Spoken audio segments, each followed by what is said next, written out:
अस्सलाम welcome to guide wide. आज की हमारी video KP school leadership jobs के बारे में है। शुरू में हम जो कुछ दिन पहले आपके पास एडवर्टाइज हुए थे और आज से इनके प्रॉपर अप्लाई शुरू हो चुके हैं ईटा की वेबसाइट पे। चलिए सबसे पहले हम इसके एडवर्टाइजमेंट को देखते हैं, फिर इसके ऑनलाइन प्रोसेस को और फिर आपने चालान की पेमेंट किस तरह करनी है उसकी तरफ जाएंगे। तो ये आपके पास जो है इनकी एडवर्टाइजमेंट है। इस एडवर्टाइजमेंट में जो है जब ये एडवर्टाइज हुई तो काफ़ी सारे कैंडिडेट्स को कुछ जो है इसमें मतलब जो ज़्यादातर कह रहे हैं कि ये आपके पास कॉन्ट्रैक्ट जॉब्स है। तो इसमें आपको एक पॉलिसी बताई गई है 2002 की, जिसके तहत ये जॉब्स मतलब इसके तहत ये हायरिंग की जाएगी। तो ये इस कॉन्ट्रैक्ट की कॉपी है। ठीक है, आपको कोई भी शक हो तो आप इसको एक बार रीड कर लें। क्या क्या आपको बेनिफिट्स मिलेंगे वो सब यहाँ पे लिखे हुए हैं। ठीक है, कोई भी इसके लिहाज से आपको इशू हो तो आप मुझसे इसके बारे में कमेंट सेक्शन में पूछ सकते हैं। 8 मार्च इसकी लास्ट डेट है। अप्लाई ऑनलाइन है। कोई डॉक्यूमेंट आपने ईटा को नहीं भेजना। ठीक है, मैं बार बार इस चीज़ को क्लियर कर रहा हूँ कि ऑनलाइन अप्लाई है और कोई डॉक्यूमेंट ईटा को नहीं भेजना। जस्ट ऑनलाइन अप्लाई करके चालान पे कर देना है, आपका अप्लाई ख़त्म। टेस्ट होगा, टेस्ट क्लियर करेंगे, उसके बाद आपसे डॉक्यूमेंट मांगेंगे। ठीक है, ई की आपके पास पोस्ट है, मतलब जो आपके पास स्कूल लीडर की 16 स्किल की ये जॉब है। कम से कम क्वालिफिकेशन इसके लिए मास्टर्स चाहिए। मास्टर्स या बैचलर्स 4 ईयर, मतलब आपके पास 16 ईयर ऑफ एजुकेशन होनी चाहिए। 14 ईयर ऑफ एजुकेशन वाले अप्लाई नहीं कर सकते। ठीक है, जो पॉइंट नंबर 2 है, वो आपकी सिलेक्शन हो जाए तो उसके बाद आपको जो है ये ट्रेनिंग करवाई जाएगी जो आपने लाजमी करनी है। ठीक है, 22 से लेकर 30 ईयर एज तक के बंदे अप्लाई कर सकते हैं। 5 ईयर जो है इसमें अब जनरल इलेक्सेशन ये ऐड करते हैं कि नहीं, ये हम नीचे एडवर्टाइजमेंट में देखते हैं। ठीक है, सिलेक्शन क्राइटेरिया आपको बताया गया है। 150 मार्क्स हैं, 100 मार्क्स आपके पास टेस्ट के हैं और 50 मार्क्स आपके पास एजुकेशनल क्वालिफिकेशन के हैं। ठीक है, इसको किस तरह कैलकुलेट करना है इस पे मैं अलग से वीडियो बनाऊंगा। नीचे आपको सीट्स डिस्ट्रीब्यूशन बताई गई है, किस डिस्ट्रिक्ट की कितनी सीट्स हैं, मेल की कितनी है, फीमेल की कितनी है। ठीक है, सारी डिटेल्स आपको यहाँ पे दी गई है।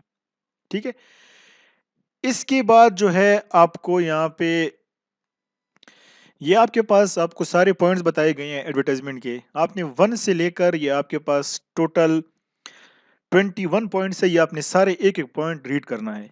कोई भी पॉइंट क्लियर ना हो मुझसे कमेंट सेक्शन में पूछें। ठीक है, कुछ जो इसमें पॉइंट्स हैं, जिस तरह पॉइंट नंबर 3, जिन कैंडिडेट्स की ट्रांसक्रिप्ट में सिर्फ CGPA लिखा हुआ है और मार्क्स नहीं लिखे हुए, उनको अपने यूनिवर्सिटी से CGPA की इक्विवेलेंट मार्क्स का एक सर्टिफिकेट लेना होता है, मगर ये तब जब आप टेस्ट क्लियर कर लें और आपका जो है डॉक्यूमेंट्स आपसे मांगे तब की बात है। अप्लाई के टाइम पे आप GPA भी लिख दें, कोई इशू नहीं है। 50% टेस्ट के पासिंग मार्क्स हैं। एज रिलैक्सेशन का कहीं भी जिक्र नहीं किया गया। कॉन्ट्रैक्ट की जॉब है बेसिकली। कॉन्ट्रैक्ट की जॉब्स में पे गवर्नमेंट की जो परमानेंट जॉब्स हैं उसकी रूल अप्लाई नहीं होते। तो 30 ईयर एज, अगर एडवर्टाइजमेंट के एंड डेट तक 8 मार्च तक आपकी एज 30 ईयर है तो आप अप्लाई कर सकते हैं। एक दिन भी आपकी एज ज़्यादा होती है तो आप अप्लाई नहीं कर सकते। दूसरे वो कैंडिडेट जिनका अभी तक रिजल्ट नहीं आया, अगर 8 मार्च तक उनका रिजल्ट अनाउंस हो जाता है तो वो एलिजिबल हैं। 9 मार्च को भी आपका रिजल्ट अनाउंस होगा तो आप एलिजिबल नहीं है। ठीक है, ये जो बातें मैं कहता जा रहा हूँ ये बहुत कॉमन क्वेश्चंस हैं जो सब कैंडिडेट्स पूछते हैं। एक इसमें जो पॉइंट है, पॉइंट नंबर 19, वो फीमेल कैंडिडेट जिनकी शादी हो चुकी है, वो एक डिस्ट्रिक्ट के रहने वाली हैं, उनकी शादी दूसरी डिस्ट्रिक्ट में हुई है, वो अपने हस्बैंड के डोमिसाइल पे अप्लाई कर सकते हैं। शर्त उसके लिए ये है कि आपका जो निकाहनामा हो वो कंप्यूटराइज्ड हो। आपका निकाहनामा कंप्यूटराइज्ड नहीं है, 8 मार्च तक आपने अपना निकाहनामा कंप्यूटराइज करा लेना है। अगर 8 मार्च के बाद होगा तो वो एक्सेप्टेबल नहीं होगा। निकाहनामा कंप्यूटराइज कराने का सिंपल मेथड ये है कि अपने आपका जो इलाका है उसकी यूनियन कौंसल जाएं, अपना आपका जो मैनुअल निकाहनामा है उसकी कॉपी ले जाएं, आपके हस्बैंड का CNIC, वाइफ का CNIC वहाँ पे जमा कर दें। 100 रुपीज़ कुछ इस तरह इसकी फ़ी है, शायद अभी थोड़ी ज़्यादा हो। और 15 डेज़ के अंदर अंदर वहाँ से आपको ये कंप्यूटराइज नादरा का निकाहनामा मिल जाता है। ठीक है, बाकी एज़ सच इसमें ऐसा कोई पॉइंट नहीं है जो मतलब क्लियर ना हो तो आप मुझसे कमेंट सेक्शन में पूछ सकते हैं। अप्लाई करने के लिए आपने ईटा.ऑनलाइन की वेबसाइट पे जाना है। इसमें जितने ईटा के एक्टिव प्रोजेक्ट्स हैं सब आपको यहाँ पे शो हो जाएँगे। इसके बिल्कुल एंड पे आपके पास 16 नंबर सीरियल नंबर पे स्कूल लीडर की पोस्ट है। 8 मार्च इसकी लास्ट डेट है। एडवर्टाइज़मेंट है आपके पास। टेस्ट कंटेंट वेटेज वाला ये आपके पास फ़िलहाल खाली है। जितना टाइम गुज़रता जाएगा टेस्ट का जो है आपके पास कंटेंट फाइनल हो जाएगा तो यहाँ पे वो भी आपके पास आ जाएगा। अप्लाई करने के लिए यहाँ पे अप्लाई ऑनलाइन का लिंक है। इस लिंक पे आप क्लिक करें तो ये जो है आपको नेक्स्ट पेज पे ले जाएगा। क्लिक कर लेना है, ठीक है? क्लिक करेंगे तो ये आपको जो है एक लॉगिन पेज पे ले आएगा। इस लॉगिन पेज पे आप सबसे पहले सीएनएसी माँग रहे हैं और आपसे पासवर्ड माँग रहे हैं, ठीक है?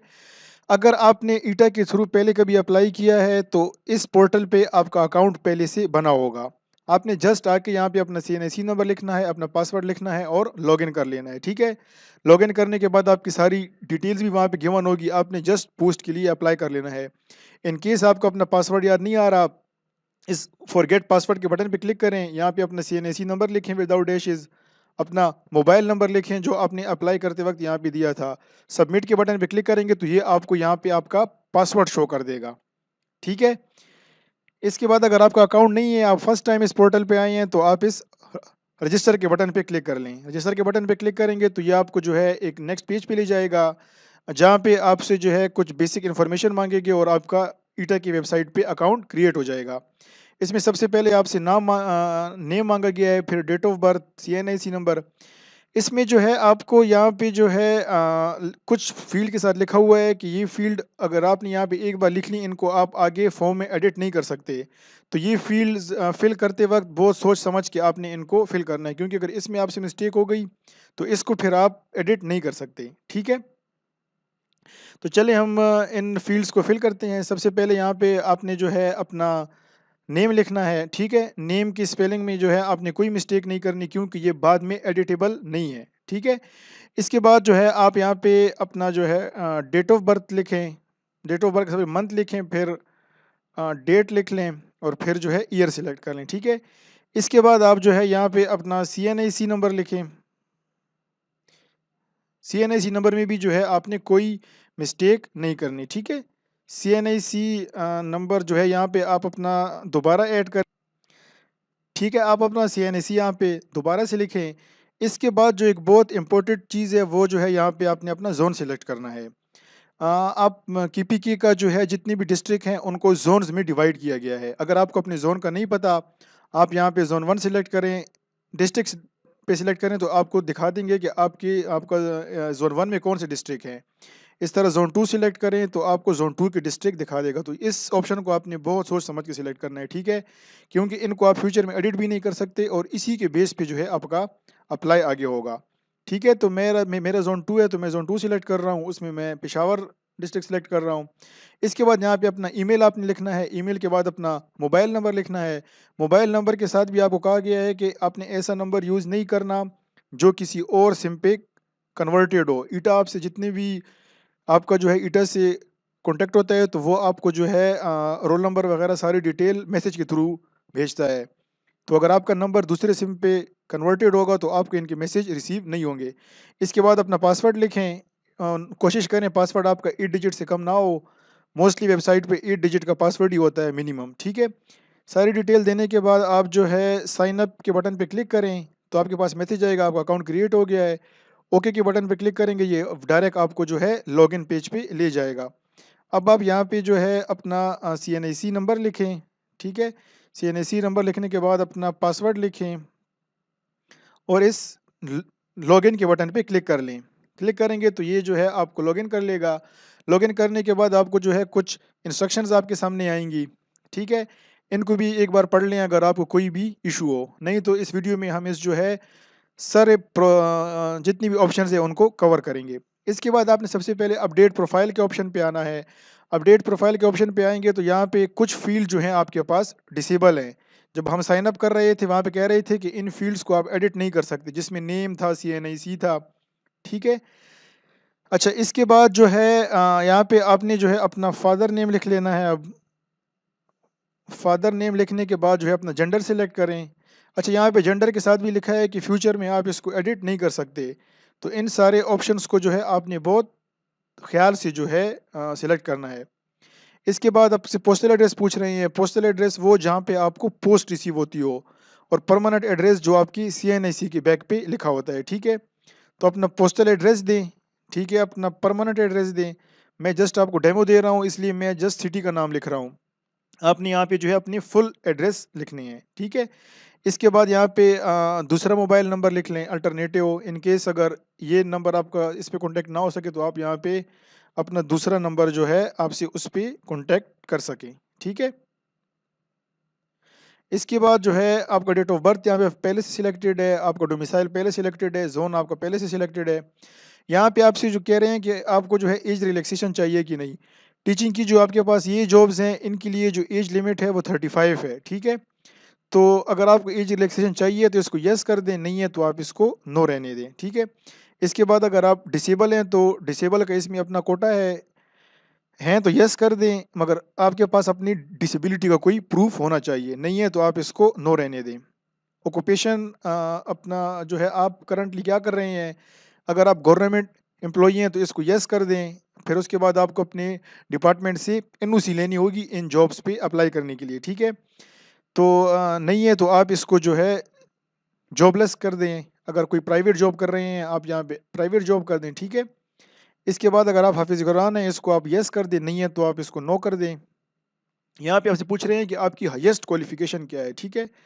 तो यहाँ पे आप अपनी हाईएस्ट क्वालिफिकेशन इनमें से सिलेक्ट कर लें, ठीक है। अपडेट प्रोफाइल के बटन पे क्लिक करें। यहाँ पे जो है मोबाइल नंबर का फॉर्मेट कह रहे हैं कि गलत है, ठीक है। इसके बाद मैं करता हूँ तो ये मेरे पास डेटा सेव हो जाएगा, ठीक है। इसके बाद जो है आप एजुकेशन वाले पोर्शन पे आएँ। एजुकेशन वाले पोर्शन में आपको कहा गया है कि आपने जो है मैट्रिक से ऑनवर्ड अपनी क्वालिफ़िकेशन ऐड करनी है, ठीक है। पहले मैट्रिक, फिर एफएससी, फिर अगर आपने बीए या बीएससी की है तो वो ऐड करें, फिर आप बैचलर्स अगर आपने किया है, मतलब अगर आपका बैचलर होगा तो फिर आपका ये 14 ईयर एजुकेशन नहीं होगा, मास्टर्स, इस तरह एमफिल। जितनी आपके पास क्वालिफ़िकेशंस हैं वो सारी आपने यहाँ पे ऐड करनी है, ठीक है। ठीक है। तो क्वालिफिकेशन ऐड करने के लिए एडिंग एजुकेशन पे क्लिक करें। यहाँ पे आपके पास एक फॉर्म ओपन होगा जिसमें आपने सबसे पहले जो है क्वालिफिकेशन सिलेक्ट करनी है। सबसे पहले इन्होंने कहा है कि आप मैट्रिक की क्वालिफिकेशन लिखे, तो मैंने मैट्रिक सिलेक्ट किया है। इसके बाद जो पूछ रहे हैं कि आपकी डिग्री पे टाइटल कौन सा है। तो मैट्रिक की डिग्री जो है हमारे पास उस पर सेकेंडरी स्कूल सर्टिफिकेट लिखा होता है, तो आप उसका शॉर्ट फॉर्म SSC लिख लें। यहाँ पे आपसे आगे रिजल्ट डिक्लेरेशन डेट पूछ रहे हैं। रिजल्ट डिक्लेरेशन डेट आपकी DMC के ऊपर लिखी होती है, या तो वहाँ पे एग्जैक्ट रिजल्ट डिक्लेरेशन डेट लिखा होगा या वहाँ पे इशू डेट लिखा होगा, ठीक है। दोनों में से आप कोई भी जो है यहाँ पे लिख लें, ठीक है। उसके बाद जो है यहाँ से बोर्ड पूछ रहे हैं आपसे, आपने किस बोर्ड से जो है किया है, तो अपना बोर्ड लिखें। इसके बाद आपने कितने मार्क्स ऑब्टेन किए हैं और यहाँ पे अपने टोटल मार्क्स लिख लें, ठीक है। ग्रेड सिलेक्ट करें। ग्रेड भी जो है आपके DMC पे आपके मार्क्स के साथ ही लिखा होता है, ठीक है। लिखने के बाद जो है इस सेव के बटन पे क्लिक करें तो आपके पास वो क्वालिफिकेशन यहाँ पे ऐड हो जाएगी, ठीक है। इसको आप यहाँ से जो है इस डिलीट के बटन से डिलीट भी कर सकते हैं अगर आपसे कोई गलती हुई है तो। इस तरह जो है आप सेकंड पे FSC BSc सारी क्वालिफिकेशंस यहाँ पे ऐड करते जाएं। मैं सारी क्वालिफिकेशंस ऐड करने के बाद वीडियो कंटिन्यू करता हूँ ताकि हमारा टाइम यहाँ पे बच सके। थर्ड क्वालिफिकेशन भी यहाँ पे सेव हो गई है, ठीक है। इसके बाद अगर आपने MPhil किया है या आपने B.Ed M.Ed सारे आप यहाँ पे ऐड कर लें। इसके बाद आप एक्सपीरियंस पे जाएं, ठीक है। एक्सपीरियंस अगर आपके पास है तो लिख लें, तो एक्सपीरियंस आप अगर नहीं है तो कोई बात नहीं, ठीक है। इसके बाद आप पिक्चर पे जाएं। पिक्चर की यहाँ पे आपको डायमेंशंस दी गई हैं, इन डायमेंशंस की आपकी पिक्चर होनी चाहिए। अगर आपके पिक्चर का साइज़ ज़्यादा है तो इसी वीडियो के डिस्क्रिप्शन में आपको एक लिंक मिल जाएगा जिससे आप अपनी इमेज का साइज़ किस तरह कम कर सकते हैं वो देख सकते हैं, ठीक है। तो इमेज अपलोड करने के लिए फ़ाइल के बटन पे क्लिक करें। फ़ाइल के बटन पे क्लिक करेंगे तो यहाँ से जो है आप इमेज सेलेक्ट करें अपनी, ओपन के बटन पे क्लिक करें, आपको यहाँ पे उसका प्रीव्यू शो हो जाएगा। अपलोड के बटन पे क्लिक करें तो आपकी इमेज यहाँ पे अपलोड हो जाएगी, ठीक है। सारी चीज़ें करने के बाद जो है आपने अप्लाई फॉर पोस्ट के ऑप्शन पे, अप्लाई ऑनलाइन के इस पेज पे आप आएंगे। जितने आपके पास इस वक़्त ईटा के प्रोजेक्ट चल रहे हैं, सब यहाँ पे आपको शो हो जाएँगे, ठीक है? इसमें जो है यहाँ पे इसका सीरियल नंबर आपके पास 15 है। इसमें जो है सामने अप्लाई ऑनलाइन के बटन पे आपने क्लिक कर लेना है। इसमें सबसे पहले आपसे पोस्ट पूछेंगे तो ये एक ही पोस्ट है, आप वो सिलेक्ट कर लें। साथ में आपसे सिटी पूछी गई है, आप टेस्ट कहाँ पे देना चाहते हैं, ठीक है? यहाँ पे लिखा गया है कि एक सिटी में 1000 कैंडिडेट्स होने चाहिए टेस्ट के लिए। अगर कैंडिडेट्स इससे कम हो तो आपको नेक्स्ट करीब तरीन सेंटर दे दिया जाएगा। यहाँ पे आप सेंटर सोच समझ के सिलेक्ट करें क्योंकि ईटा वाले नॉर्मली सेंटर बाद में चेंज नहीं करते, ठीक है? तो मैं जो है इसमें पेशावर सेलेक्ट कर रहा हूँ। इसके बाद यहाँ पे आपके पास जो है अप्लाई का एक बटन है, आप इस पे क्लिक करें, आपके पास मैसेज आएगा कि आपकी एप्लीकेशन सक्सेसफुली सबमिट हो गई है। क्लोज़ करें इसको। यहाँ पे जो है आपके पास ये पोस्ट शो हो जाएगी, ठीक है? इसमें लिखा हुआ है कि पेमेंट नॉट वेरिफाइड। सामने ही आपके पास डाउनलोड स्लिप का एक ऑप्शन होगा। इस स्लिप पे आप क्लिक करें, ठीक है? आपको जो है आपकी स्लिप शो हो जाएगी। इस स्लिप में जो है आपके पास ये कंज्यूमर आईडी है। इस कंज्यूमर आईडी पे आपने पेमेंट करनी है, ठीक है? पेमेंट किस तरह करनी है? पेमेंट आप ईज़ी पैसा से भी कर सकते हो, जैज़ कैश से भी कर सकते हो। इसी चालान का प्रिंट लेके आप यूबीएल बैंक चले जाओ, वहाँ पेमेंट कर दें या यूबीएल ओमनी से कर दें, ठीक है? जैज़ कैश ईज़ी पैसे से पेमेंट किस तरह करनी है, इस पे मैंने बहुत डिटेल से वीडियो बनाई है जिसमें मैंने प्रैक्टिकली पेमेंट की है। अब ये इन दोनों के लिंक आपको इस वक्त वीडियो के ऊपर भी और डिस्क्रिप्शन से मिल जाएँगे। ये ईज़ी पैसा के थ्रू पेमेंट है, ये जैज़ कैश के थ्रू पेमेंट है। पेमेंट आप किसी की भी अकाउंट से कर सकते हैं। इस पे कोई पाबंदी नहीं है कि आपका अकाउंट अपना हो, ठीक है? जैसे ही आप इसकी पेमेंट कर लेंगे, आपके इसी जो है पोर्टल पे आएँगे, तो आपके ये वाला जो अप्लाई है यहाँ पे नीचे आ जाएगा। सामने लिखा होगा पेमेंट वेरिफाइड, ठीक है? इसका मतलब कि आपका अप्लाई कंप्लीट हो चुका है। ये इसकी जो है इन जॉब्स की एडवर्टाइज़मेंट, ऑनलाइन अप्लाई और पेमेंट का प्रोसीजर है। कोई भी आपको मसला हो, कमेंट सेक्शन में से पूछें। अप्लाई में कोई भी मिस्टेक नहीं करनी क्योंकि छोटी-सी मिस्टेक जो है आपको काफ़ी जो है आगे जाके प्रॉब्लम हो सकता है। इस वीडियो में अब तक के लिए इतना ही। दुआओं में याद रखिएगा। अल्लाह हाफ़िज़।